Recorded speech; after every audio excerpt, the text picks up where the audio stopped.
Last video में हमने solid state and it's characteristics के बारे में पढ़ा था। नाउ अब हम solid state and its types के बारे में पढ़ेंगे।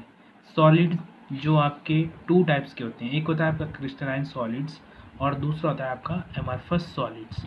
तो अब हम क्रिस्टलाइन सॉलिड्स के बारे में पढ़ेंगे, ठीक है। क्रिस्टलाइन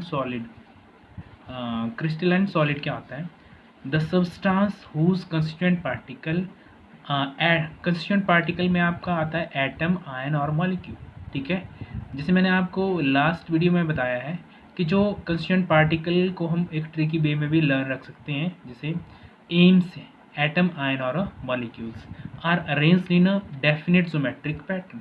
जो आपके एक जो एटम, आयन और मॉलिक्यूल है, कंस्टिट्यूएंट पार्टिकल है, उनको हम एक डेफिनेट पैटर्न में अरेंज किया होता है उनको हमने, ठीक है। और 3 डायमेंशनल स्पेस में उनको हम क्या बोलते हैं? क्रिस्टलाइन सॉलिड्स, ठीक है।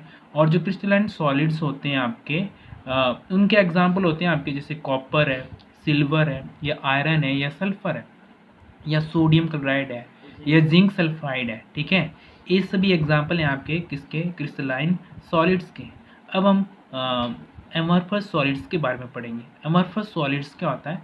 The substance whose constituent particles are not arranged in a regular arrangement.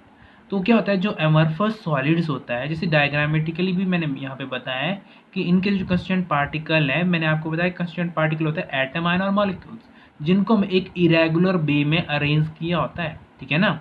और उनका differentiate between crystalline solids and amorphous solids.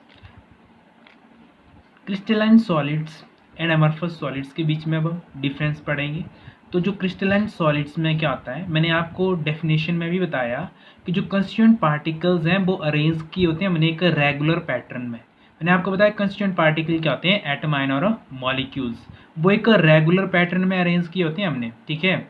और जो दूसरे होते हैं हमारे पास एमरफस में, जो कंस्टिट्यूएंट पार्टिकल्स हैं are not arranged in a regular pattern. वो हमने यहाँ पे डायग्रामेटिकली भी बताया है कि जो कंस्टिट्यूएंट पार्टिकल है वो एक इरेगुलर पैटर्न में अरेंज किए होते हैं, ठीक है। और जो सेकंड डिफरेंस है इनके बीच में क्या आएगा कि they have a definite shape. जो क्रिस्टलाइन सॉलिड्स होते हैं उनकी एक डेफिनेट शेप होती है। अब डेफिनेट शेप क्यों होती है? क्योंकि उनके कंस्टिट्यूएंट पार्टिकल एक रेगुलर पैटर्न में अरेंज किए होते हैं, और जिसकी वजह से क्या होता है कि जो इन जो कंस्टिट्यूएंट पार्टिकल है इनके बीच में फोर्स ऑफ अट्रैक्शन होती है, और उसकी वजह से क्या होता है कि इनकी शेप क्या होती है? एक डेफिनेट होती है। और जो दूसरे होते हैं आपके एमरफस सॉलिड्स, उनमें क्या होता है कि उनके कंस्टिट्यूएंट पार्टिकल इरेगुलर पैटर्न में होते हैं, और उनके जो कंस्टिट्यूएंट पार्टिकल्स होते हैं उनके बीच में स्पेस होता है, और स्पेस की वजह से यहाँ पे जो कंस्टिट्यूएंट पार्टिकल्स के बीच में फोर्स ऑफ अट्रैक्शन नहीं होती है, जिसकी वजह से इनकी जो शेप होती है वो क्या होती है? इनडेफिनेट शेप होती है। और थर्ड पॉइंट क्या आएगा इसमें कि जो क्रिस्टलाइन सॉलिड्स होती हैं they have a sharp melting point. जो आपके जब क्या होगा, जब यहाँ पे जो आपका क्रिस्टलाइन सॉलिड्स हैं इनमें जो कंस्टिट्यूएंट पार्टिकल एक रेगुलर पैटर्न में अरेंज किए होंगे, तो उनके बीच में फोर्स ऑफ अट्रैक्शन होगी। जब स्ट्रॉन्ग फोर्स ऑफ अट्रैक्शन होगी तो उनका जो मेल्टिंग पॉइंट है वो क्या होगा? हाई होगा, शार्प होगा, ठीक है। और जो दूसरा है हमारा एमरफस सॉलिड्स में, जो कंस्टिट्यूएंट पार्टिकल्स हैं वो एक इरेगुलर पैटर्न में अरेंज किए हुए हैं, और उनमें उनके जो कंस्टिट्यूएंट पार्टिकल है उनके बीच में डिस्टेंस है, फोर्स ऑफ अट्रैक्शन उतनी स्ट्रांग नहीं है, जिसकी वजह से जो इनका it melts over a range of temperature, एक रेंज ऑफ टेम्परेचर पे मेल्ट करते हैं आपके जो एमरफस सॉलिड्स हैं। और जो नेक्स्ट पॉइंट क्या है, जो crystalline solids clean cleavage when cut with knife. जब हम इनको किसी शार्प एज टूल से जैसे नाइफ से काटेंगे तो एक क्लीन क्लीवेज बनेगा। और जो एमरफस सॉलिड्स होते हैं उनमें क्या होता है? दे show a rough cleavage when cut with knife. तो यहाँ पे क्या होगा? रफ क्लीवेज बनेगा जब इनको हम क्या करेंगे? नाइफ से काटेंगे, जो आपके एमरफस सॉलिड्स हैं। अब नेक्स्ट जो आपका डिफरेंस है, they have a long order arrangement.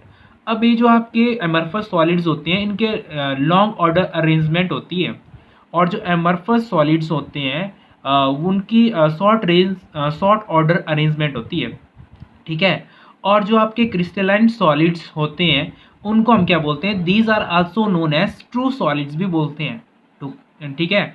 और जो आपके अमरफस सॉलिड्स हैं these are also known as pseudo solids और सुपर कोल्ड। जो सूडो सॉलिड्स का मतलब होता है कि एक फेक टाइप के सॉलिड्स होते हैं आपके जो अमरफस सॉलिड्स होते हैं। और जो नेक्स्ट डिफरेंस है इनके बीच में डेफिनेट हीट ऑफ फ्यूज़न। जो आपका क्रिस्टलाइन सॉलिड्स होता है उनका एक डेफिनेट हीट ऑफ फ्यूज़न होता है, क्योंकि इनके जो कंस्टिट्यूएंट पार्टिकल्स हैं एक रेगुलर पैटर्न में अरेंज किए होते हैं, तो इनका बॉन्ड ईजिली ब्रेक डाउन नहीं होगा, उसकी वजह से इनका जो डेफिनेट हीट ऑफ फ्यूज़न होता है। और जो दूसरा केस है एमरफस सॉलिड्स में, उनमें heat of fusion is not a definite, ठीक है। और जो नेक्स्ट है आपका क्रिस्टलाइन सॉलिड्स में difference, these are anisotropical in nature. And जो आपका दूसरा है एमरफस सॉलिड्स में, these are isotropical in nature, ठीक है। और जो आइसोट्रॉपिकल और एन आइसोट्रॉपिकल्स प्रॉपर्टी है वो हम नेक्स्ट वीडियो में पढ़ेंगे। बाकी जो आपका एग्जाम्पल है क्रिस्टलाइन सॉलिड्स के, आयरन, गोल्ड एंड NaCl, ठीक है। और जो आपका एमरफस सॉलिड्स हैं उनके एग्जाम्पल है ग्लास, रबर एंड प्लास्टिक, ये एग्जाम्पल है। थैंक्स। नेक्स्ट टॉपिक है हमारा आइसोट्रॉपी। आइसो वर्ड्स का मीनिंग होता है सेम, ठीक है। तो आइसोट्रॉपी की डेफिनेशन हम यहाँ पे पढ़ेंगे। क्या होता है आइसोट्रॉपी? दो solids which shows same physical property. Same physical properties, जो फिजिकल प्रॉपर्टीज आएगी वो आपकी आएगी refractive index, thermal conductivity, electrical conductivity, ठीक है, इन डिफरेंट डायरेक्शन, ठीक है, आर कॉल्ड आइसोट्रॉपिकल सब्सटेंस, ठीक है। उन सब्सटेंस को हम क्या बोलेंगे? Isotropical substance. And this property is known as isotropy. और जो आप आइसोट्रॉपी है उसको आप एक ट्रिक की वे से भी लर्न रख सकते हैं। वो ट्रिक क्या है आपका कि जैसे एस डी का मतलब है यहाँ पे, एस का मतलब है same physical property and D का मतलब है इन डिफरेंट डायरेक्शन। और जो आपकी आइसोट्रॉपी की प्रॉपर्टी है वो कौन से सब सॉलिड्स शो करते हैं, जैसे एक और वर्ड है उससे आप ध्यान में रख सकते हैं आई का मतलब है यहाँ पे आइसोट्रॉपी और ए का मतलब है एमरफस सॉलिड। जो आइसोट्रॉपी है वो कौन शो करते हैं? आपके एमरफस सॉलिड्स। और जो नेक्स्ट है आपका एन आइसोट्रॉपी में क्या आएगा? दो solids which shows different physical properties in different direction are known as isotropical substance and this property is known as anisotropy, ठीक है। दो नेक्स्ट है आपका anisotropy। दो solids which shows different physical properties in different direction are called anisotropical substance and this property is known as anisotropy। और जो anisotropy है उसको आप इस ट्रिकी वे से भी लर्न रख सकते हैं। जैसे डी का मतलब है यहाँ पे, डी का मतलब है different physical property in different direction. और जो AC का मतलब है यहाँ पे, जो A का मतलब है एनाइसोट्रॉपी और जो एनाइसोट्रॉपी है आपकी क्रिस्टलाइन सॉलिड्स शो करती है।